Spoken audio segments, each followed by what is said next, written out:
नया neural pathway कैसे बनता है।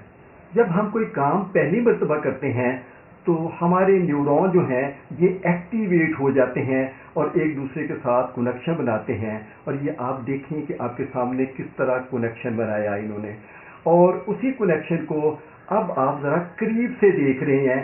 इस तरह हमारे न्यूरॉन जो हैं ये आपस में जुड़ जाते हैं। ये सफ़ेद जो है ये आपका पहले से बना हुआ नाकामी वाला न्यूरल पाथवे है, जबकि येलो जो है वो आप नया कामयाबी के लिए बना रहे हैं।